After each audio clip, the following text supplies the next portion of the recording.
The leading wave was always going to be one of two sectors: energy, because it's so sensitive to disruptions and demand is inelastic. And we're on the leading edge of seeing that. We haven't gotten there quite yet. I'm expecting the majority of Russian oil to just fall off the market within the next couple of months, and then we'll be there. And then the other one is manufacturing, because supply chains are so complicated and complex. And we started seeing that 3 years ago, actually, with COVID and with rising trade tensions with the Chinese. We now have the Chinese actively panicking about supply chains because they can't not do COVID lockdowns because their vaccine doesn't work. And they're now realize that they've had 2 American presidents back to back that are hyper populist, and everything that Trump said he was going to do, Biden is actually turning into policy. So that decoupling we've started musing about a few years ago is happening at light speeds now, and the companies that were unable or unwilling or just didn't believe it during COVID and refused to diversify or reshore things back to North America, they're so screwed because now we're at that point demographically where the baby boomers are retiring, and that's taking our biggest chunk of skilled labor with them. We knew that labor costs had to go up when the baby boomers retired. Having to go through a reshoring process of this scale at the same time was always going to be a heavy carry, but it's so much better here than everywhere else. Where does this take us? Well, for the United States, this broadly works out. The United States is a net exporter of oil, and while we will absolutely have to retool some of our refineries and the price balances we're used to for refined products is going to shift, we can get through this because we're going to be doing it in an environment of a saturated market. We don't use a lot of Russian crude. We never did. And refineries have been moving bit by bit in this direction for 15 years because of the shale revolution anyway, to run on what is local. So we'll be okay there. We're the world's largest exporter of foodstuffs. We'll be okay there. And we're in the Western Hemisphere, which is largely, maybe immune's not the right word, but certainly heavily resistant and atypical compared to the Eastern Hemisphere in terms of population structures and trade patterns and resource access. So the United States will have some bumps on the way, but 5 years from now, we're going to be in a better place than we are now with a more stable supply chain system. Getting here, from here to there, it'll be awkward at times. Everybody else is so screwed. The primary source of income for East Asia is manufacturing. And a lot of that's going to go away because the East Asian countries don't have sufficient numbers of 20-somethings and 30-somethings and early 40-somethings that people consume to buy what they produce. So when those supply chains relocate, there's nothing left. There's no oil. The agricultural options are very thin. The Chinese import 85% of their oil. 85% of that comes from the Persian Gulf, and the United States is no longer there to keep the lines open. They import 85% of the stuff that allows them to feed their population, so they're looking down famine.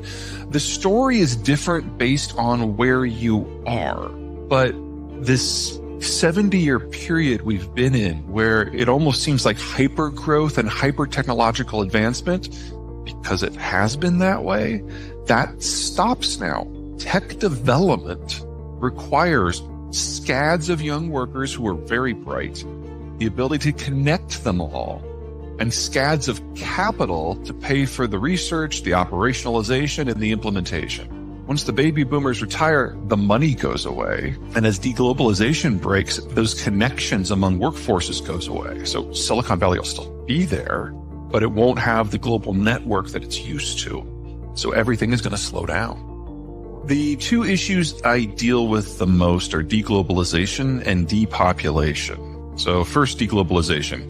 We do not have a history of trade as a species until really 1945. We had a series of competing imperial systems before that went after resources and labor and markets and everything, but they kept everything in-house. That ultimately generated the World Wars and World War II.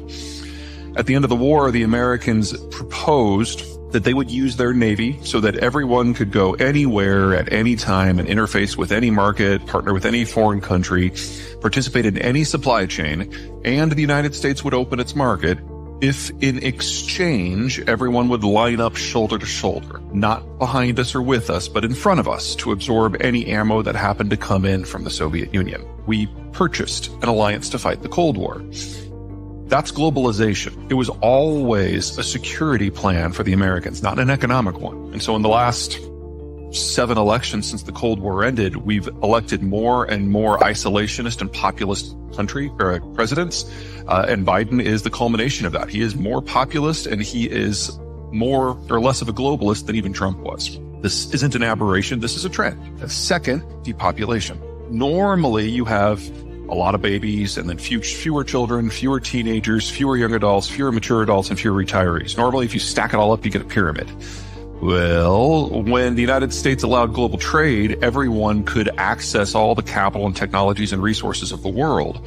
So the whole world started to industrialize at a breakneck pace. And when you industrialize, you move to town. And so on a farm, kids are free labor. In town, they're just really, really expensive pets. You do this for 75 years, and we now have a good chunk of the world, the advanced world, that has more people in their 60s than their 50s than their 40s than their 30s than their 10s and so on. And even in the developing world, that process is well past the point of no return because it happened even faster in places like Brazil or India. So we've always known that the 2020s were the decade when we have a demographic bust globally that is irreparable and irrecoverable. This was always coming. It's been coming ever since the Gen X was born, because everywhere in the world, Gen Xers are smaller than the boomers, and in most of the world, the millennials are even smaller, and so on. You add depopulation to deglobalization, and the very future of trade, period, has to change. The concept of global complex supply chains goes away. The idea of a single price for oil goes away. The idea that we can feed 8 billion people goes away. So the end of the world is just the beginning. It's about what's on the backside of this. Trump sped things up a little bit. Biden sped them up more. COVID really did a number on it. And the Ukraine war is a hard stop. So the old era is already gone. Technology's at the top of the pyramid. For a modern economy, food's at the bottom, then agriculture, then industrial materials, then you get into things like manufacturing and finance. And if you don't have all of that, the tech doesn't happen. Tech is something that is added on top that does not function if you don't have energy or food or manufacturing. We understand oil. We know we have to deal with Iraq and Iran and Venezuela and Russia. It's a supply chain that's awkward and painful sometimes, but we understand it. If you want to move to EV, you have to replace the oil supply chain system with 13 more. And we have to deal with 60 countries instead of 5. And if we lose access to any of them, the whole thing collapses. So in a deglobalized world, EVs in the way you're thinking cannot happen. The Chinese suspended the app that monitored everybody's movement, which was something that a lot of people who were concerned about privacy and national control thought would never happen, regardless of what happened with COVID. So at least to a degree, the Chinese have been concerned about health. The problem is, by demonizing vaccines that came from outside of the country, they were left with the ones they made themselves, and the ones that they made themselves we now know broadly don't work. Countries like Indonesia, the UAE, Chile, they used the Chinese vaccines in their first round, and when they discovered that it barely worked against the original strain and was useless against Alpha, Delta, and Omicron, they discontinued the Chinese vaccine completely. But the Chinese, having spent 2 years talking about how the American vaccines will make you infertile and magnetic, can't go out and push those on their own people. So the Chinese population is broadly, well, they're vaccinated, but they're not vaccinated with something that works. A command economy, top-down control, I think the Chinese have proved that that is a disaster. And it works great when nothing changes. Right. Yeah, so if you understand the baseline and the baseline never moves, command economy is okay. But yes, in a more dynamic situation, sure, you can make decisions more quickly, but it also means if you make the wrong decision, it's a disaster. And they've made several wrong decisions.